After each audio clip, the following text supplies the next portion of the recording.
고린도전서 1장 1절에서 9절에 있는 말씀입니다. 신약성경 고린도전서 1장 1절에서 9절에 있는 말씀, 오늘 우리에게 주시는 하나님의 말씀, 우리 함께 한 목소리로 받들어 읽겠습니다. 하나님의 뜻을 따라 그리스도 예수의 사도로 부르심을 받은 바울과 형제 소스데네는 고린도에 있는 하나님의 교회 곧 그리스도 예수 안에서 거룩하여지고 성도라 부르심을 받은 자들과 또 각처에서 우리 주 곧 그들과 우리의 주 되신 예수 그리스도의 이름을 부르는 모든 자들에게 하나님 우리 아버지와 주 예수 그리스도로부터 은혜와 평강이 있기를 원하노라. 그리스도 예수 안에서 너희에게 주신 하나님의 은혜로 말미암아 내가 너희를 위하여 항상 하나님께 감사하노니 이는 너희가 그 안에서 모든 일, 곧 모든 언변과 지식에 풍족함으로 그리스도의 증거가 너희 중에 견고하게 되어 너희가 모든 은사에 부족함이 없이 우리 주 예수 그리스도의 나타나심을 기다림이라. 주께서 너희를 우리 주 예수 그리스도의 날에 책망할 것이 없는 자로 끝까지 견고하게 하시리라. 너희를 불러 그의 아들 예수 그리스도 우리 주와 더불어 교제하게 하시는 하나님은 미쁘시도다. 아멘. 오늘 신앙인의 고백 가운데 이러한 고백이 나옵니다.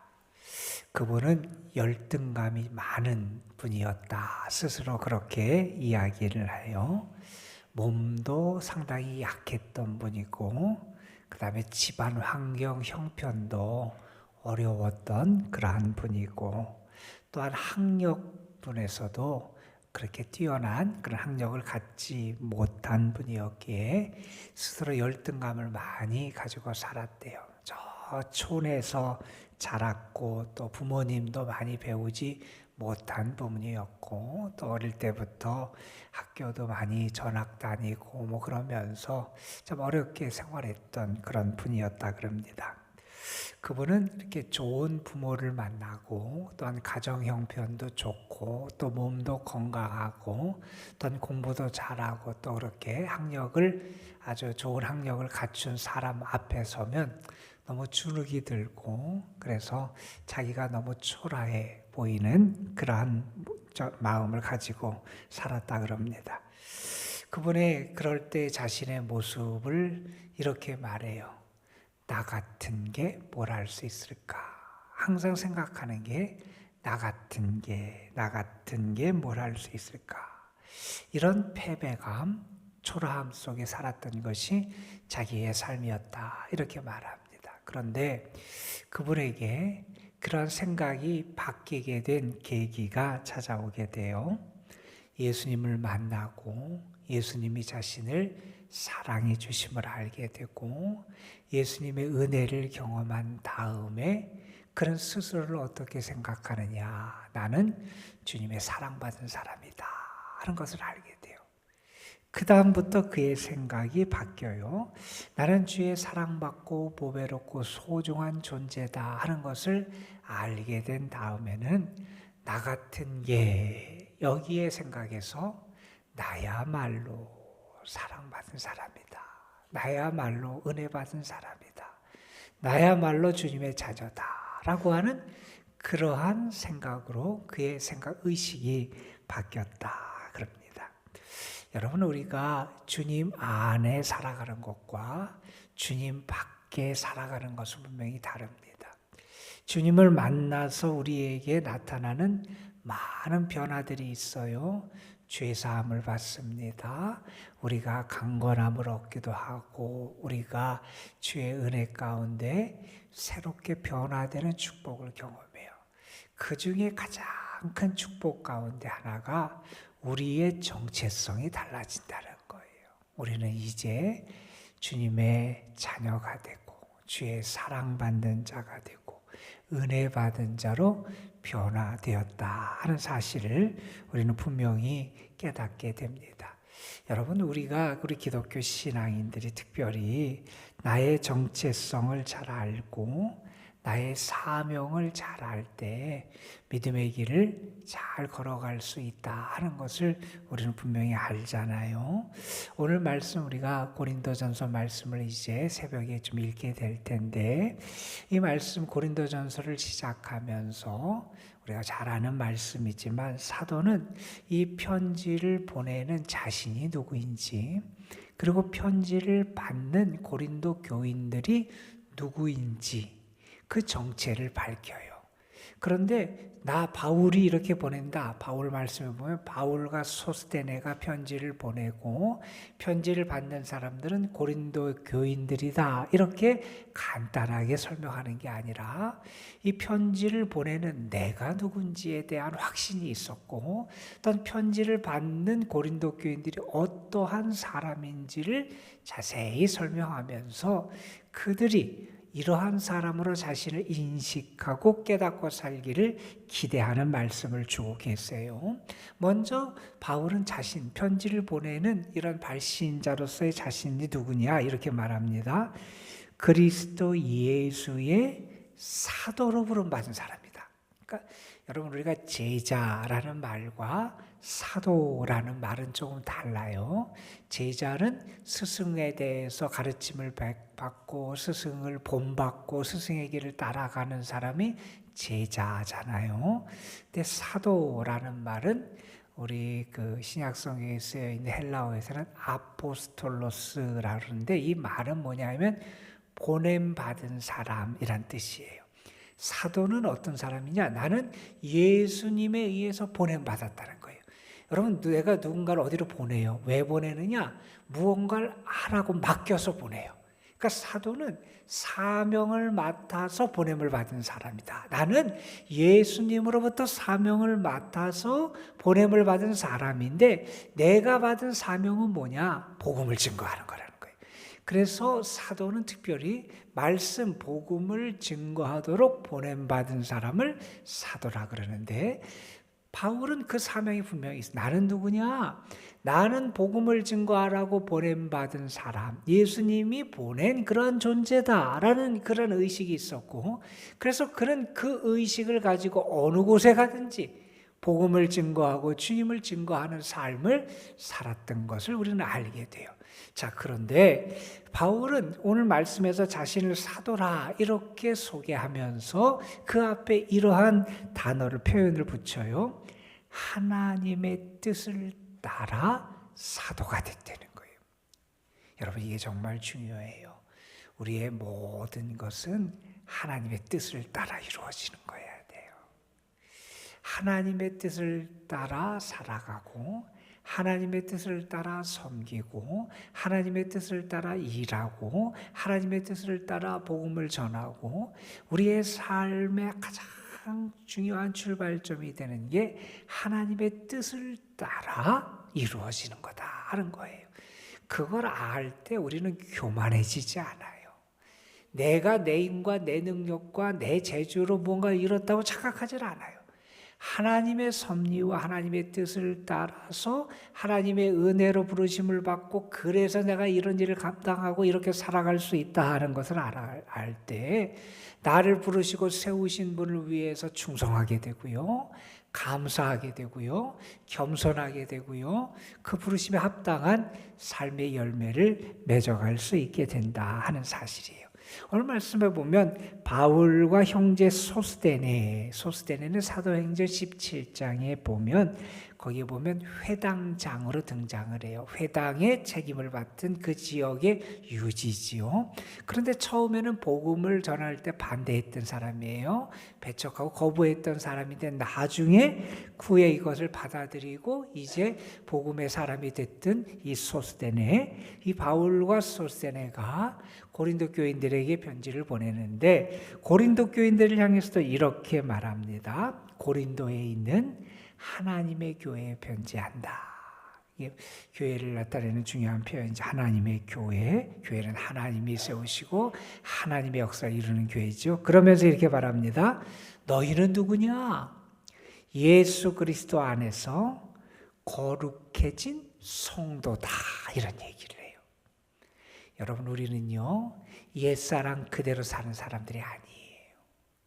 이전 것은 지나갔다, 새 것이 되었다, 새로운 피조물이 되었다 그러잖아요. 그리스도 예수 안에서 거룩해진 성도, 그러한 사람들이라는, 그런 무리라는 거예요. 우리는 다른 것을 통해서 새로워진 존재가 아니라는 거예요. 예수 그리스도 안에서 주님의 은혜를 통해 거룩해진, 씻음 받은 그러한 사람들이다 하는 것이고, 또한 이렇게 말합니다. 너희는 누구냐? 우리 주 대신 예수 그리스도의 이름을 부르는 사람이다 라는 말을 합니다. 여러분, 주의 이름을 부른다라고 하는 것은 달리 말하면 그분을 신뢰하고 그분의 능력을 의지하고 그분을 향해서 살아가는 사람을 주의 이름을 부른다 그래요. 여러분, 구약에서는 특별히 하나님의 이름은 하나님 자체와 거의 동일시될 만큼 하나님의 이름은 그렇게 존귀하고 능력 있게 나타나요. 예수의 이름을 부른다고 하는 것은 예수님만을 신뢰하고 예수님만께 제 자신을 드리고 의지하며 그분의 능력과 그분의 권능과 그분의 말씀에 나를 맡기고 살아가는 사람이 주의 이름을 부르고 살아가는 사람이에요. 여러분, 우리는 분명히 알아야 돼요. 우리는요, 주님 안에서 거룩해진 사람이에요.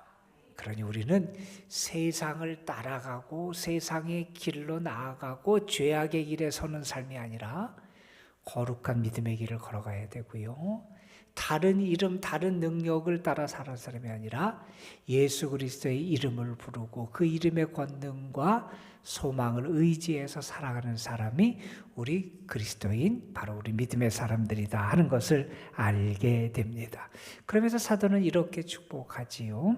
하나님 우리 아버지와 우리 주 예수 그리스도로부터 은혜와 평강이 있기를 원한다. 자, 여러분에게도 오늘 하나님 우리 주 예수 그리스도로부터 은혜가 주어지고 평강이 임하기를 소망합니다. 은혜는 값없이 받는 게 은혜예요. 자격 없는 사람이 받는 게 은혜예요. 은혜 받은 사람은 그래서 더 감사하며 살아가는 거예요. 그리고 평강이 임한다는 거예요. 평안은 세상의 힘으로 주어지는 게 아니라는 거예요.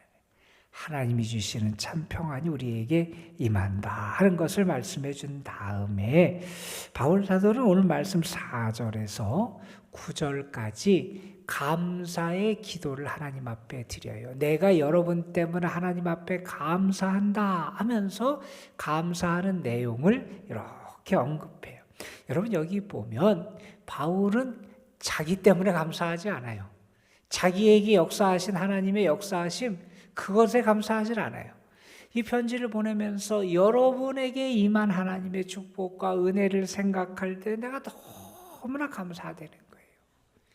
여러분, 우리가 감사하는 내용은 대부분 나 때문에 감사해요.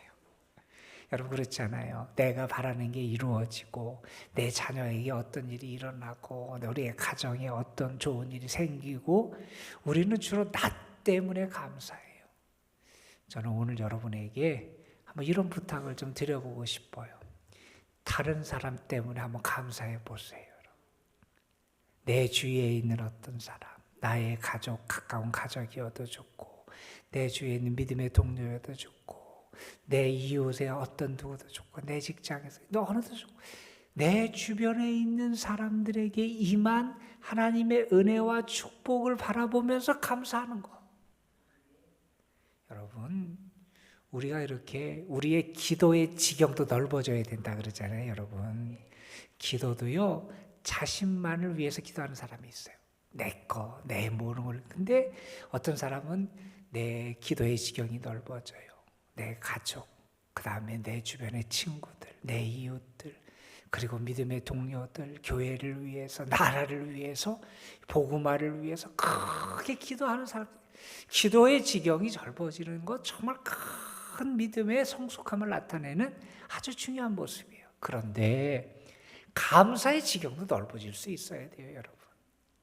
나에게, 내 가족에게, 나에게 이루어진 것만 감사하는 게 아니라 내 주변에 있는 사람, 또 다른 사람에게 임한 하나님의 은혜와 축복과 역사하심을 보면서 감사하는 거, 얼마나 귀한 믿음의 모습인지 몰라요, 여러분. 저는 여러분에게도 이렇게 다른 사람, 다른 그러한 곳에 있는, 그러한 곳에 임한 하나님의 은혜 때문에 감사할 수 있는 그러한 축복이 임하기를 간절히 바랍니다. 바울이 이렇게 고린도 교인들에게 일어난 은혜일 때 감사하는데, 자, 이렇게 말합니다. 그리스도 예수 안에서 너희에게 주신 하나님의 은혜로 말미암아 너희를 위해서 감사한다. 이렇게 말하면서 그리스도 예수 안에서 주어진 하나님의 은혜가 있다는 거예요. 우리가 예수 안에 있을 때 죄사함을 받고 죽음을 극복하고 하나님의 자녀가 되고 많은 축복이 있잖아요. 그런데 특별히 오늘 말씀해 보면 5절 이하에 그들 가운데 임했던 하나님의 큰 축복, 은혜를 언급하는데 이게 뭐냐 하면 모든 일, 곧 모든 언변과 모든 지식에 풍족하게 하셨다. 하나님이 너희에게 지혜와 지식을 주셨다는 거예요. 그래서 그것을 풍족하게 하셨다는 거예요. 그러면 이것은 내가 뭐 세상 일을 할 때 지혜롭게 뭘 선택하고 판단하고 내가 세상적인 지식이 있어서 내 삶을 더 풍요롭고 아주 여유 있고 더 그렇게 편안하게 만드는 것으로 기능하는 게 아니라, 여기 보세요. 그렇게 모든 언변과 지식이 풍족하게 돼서 어떻게 되느냐? 6절에 그리스도의 증거가 너희 중에 견고하게 되더라는 거예요. 뭐예요? 복음이, 예수 그리스도의 생명의 진리가 내가 정말 바로 깨닫고 바로 알고 그 가운데 내 믿음을 더 굳건하게 세울 수 있도록 그렇게 작용하더라는 거예요. 하나님이 주신 지혜와 지식과 이런 언변이 나의 일상의 삶을 위해서 작용할 수도 있지만 그것이 특별히 내 믿음, 내가 그리스도에 대한 그 복음, 이 생명의 진리 가운데 더 견고하고 굳건히 설 수 있도록 나를 이끌어 가더라는 거예요. 그 모습을 보면서 너무 감사한 거예요. 하나님이 저들에게 은혜를 주셨어요. 언변, 말에 세상적인 그러한 능력도 주시고 지식도 주셨어요. 그런데 그것이 저들의 믿음, 복음의 진리를 더 알고 굳건히 서게 하는 것을 보면서 너무나 감사한 거예요. 저들의 믿음이 복음과 생명의 진리 가운데 저렇게 굳건히 서고 있구나. 너무 감사한 거예요. 또 이렇게 말합니다. 너희가 모든 은사에 부족함이 없이 그리스도 예수의 나타나심을 기다리고 있다. 하나님이 은사를 주세요. 여기 성령의 은사를 주시잖아요. 성령의 은사가 아주 다양하게 나타나요. 물론 우리가 나중에 보겠지만 고린도전서 12장부터 은사들이 이렇게 언급이 되는데 그게 성령의 은사의 다가 아니에요. 성령의 작용이 아주 많이 나타나요. 그런데 이런 은사가 부족함이 없는 게 내가 뭐 영적인 뛰어나고 뭐 방언을 하고 아니면 내가 무슨 병 고치는 능력, 그래서 내 자랑을 하고 나를 세우는 은사가 아니라, 그렇게 은사가 있으면 내가 어떻게 되느냐, 주님을 더 바라보게 되고 주님의 재림과 주님 앞에 서는 것을 더 소망하게 되고 더 진실한 믿음의 사람으로 살아가게 되더라는 거예요. 그걸 보면서 너무 기쁜 거예요. 그래서 이렇게 말합니다. 8절에 보면 주께서 너희를 우리 주 예수 그리스도의 날에 책망할 것이 없는 자로 끝까지 견고하게 하시리라. 하나님이 너희를 주님이 다시 오실 재림의 날까지 책망할 것이 없는 정말 견고하고 진실한 신앙인으로 세워주실 것을 믿는다. 그러면서 그들을 축복하고 감사합니다. 자, 그러면서 9절에서 우리 이렇게 말씀합니다. 너희를 불러 그의 아들 예수 그리스도 우리 주와 더불어 교제하게 하시는 하나님은 미쁘시다. 하나님은 미쁘시고 좋으시고 신실하신 하나님이신데, 하나님이 우리에게 주신 축복 가운데 하나는 뭐냐면 우리를 부르셔서 예수님 안에 살아가고 예수님과 교제하게 하신 하나님이시라는 거예요. 여러분, 진짜 복은 이겁니다. 주님 안에 살아가고 주와 교제하며 살아가는 거예요. 여러분, 세상에서도 좋은 친구 한 사람만 있으면 얼마나 행복해요. 나를 맞아주고 나를 이해해주고 사랑해주고 내 편이 되어주는 좋은 친구 한 사람이 있어 얼마나 든든하고 행복해요, 여러분. 내가 지칠 때, 내가 속상할 때, 또 내가 또 잘 될 때도 함께 기뻐해 줄 수도 있고 함께 슬퍼해 줄 수도 있고, 그런 좋은 친구 하나인데 참 행복한 이유잖아요. 그런데 우리가 받은 큰 축복은 주님 예수 그리스도와 교제, 코이노니아, 사귐을 가지며 살아갈 수 있는 것. 그게 우리에게 주신 큰 축복임을 분명히 믿습니다. 바울은 지금 고린도 교회에 하나님이 주신 은혜를 생각해요. 너희에게 언변과 지혜, 지식을 주셔서 너희 믿음이 복음 가운데도 굳게 서게 하시고 은사를 주셔서 주님의 나를 바라보면서 흠없이 정결하게 그렇게 자신을 세워나가는 그런 삶이 되게 하시고 주님 안에서 예수 그리스도와 교제하게 하신 그 은혜, 너무나 감사되는 거예요. 그 은혜를 바라보며 기뻐하고 감사하는 이 사도의 모습을 보면서 우리에게도 이러한 은혜가 있음이 감사할 이유가 되고, 또한 여러분이 다른 사람에게도 이렇게 하나님의 은혜가 이 마음을 바라보면서 감사하는 그런 복된 하루가 되시기를 간절히 소망합니다. 우리는 누구인지 분명히 알고 내가 받은 사명을 알고 오늘도 주께 감사하며 주와 교제하는 참 믿음의 삶을 살아가는 그리스도인으로 승리하는 사람임을 잊지 마시고 여러분의 삶을 통해서 주님이 함께 하심을 증거할 수 있는 생명을 가진 신앙인들이 되시기를 주님의 이름으로 축원합니다. 기도하겠습니다. 아버지 하나님, 오늘도 우리를 불러주셔서 주의 뜻을 따라 주님 안에서 살아갈 수 있도록 우리를 이끌어 주심에 감사를 드립니다. 우리가 예수 그리스도 안에서 거룩해진 사람, 우리가 예수 그리스도의 이름을 부르며 살아가는 사람, 예수님과 교제하며 살아가는 사람, 우리의 믿음을 주님이 다시 오실 때까지 더 견고하게 세워나가는 믿음의 사람임을 잊지 않게 하여 주시고, 그러한 삶을 통해서 우리 자신도 행복하고 감사할 이유가 더 많아지게 하여 주시고, 그러한 삶을 증거함으로 우리 주변에 있는 사람들에게 생명과 복음의 진리와 삶을 보여주고 그들에게 예수 그리스도의 생명을 나누어 줄 수 있는 저희의 삶이 되게 하여 주옵소서. 아버지 하나님, 특별히 우리에게 기도의 지경도 더 넓어지게 하시고 감사의 지경도 더 넓어지게 하여 주시고, 그래서 우리가 주님이 우리를 위하여 자신을 내어주시고 사랑하시고 섬겨주시고 희생하셨던 그 모든 것을 받은 사람답게, 또는 그것을 배운 주님의 제자답게 우리도 다른 사람을 더 축복하고 그들을 섬기며 특별히 그들에게 하나님의 은혜가 임한 것을 함께 기뻐하고 감사할 수 있는 그러한 주의 사람들이 되는 은혜도 누리게 하여 주옵소서. 오늘도 주님 앞에 나와서 기도합니다. 기도하는 이들을 사랑해 주시고 만나 주시고 도와주셔서 기도 중에 예수님과 교제하게 하시고, 기도 중에 신실하신 하나님을 만나게 하시고, 기도 중에 주의 사랑을 경험하게 하여 주시고, 기도 중에 우리의 믿음이 더 견고해질 수 있도록 인도하여 주옵소서.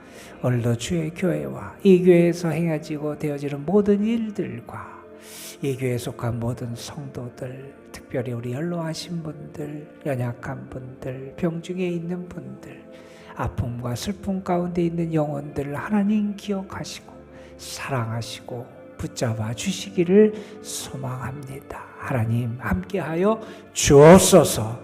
이 시간 우리가 기도할 때 성령께서 우리 중에 역사하실 줄 믿고 기도를 통하여 하나님의 놀라운 일을 경험하는 하나님의 응답이 있을 줄 믿사옵고 우리 구주 예수 그리스도의 이름으로 기도드리옵나이다. 아멘.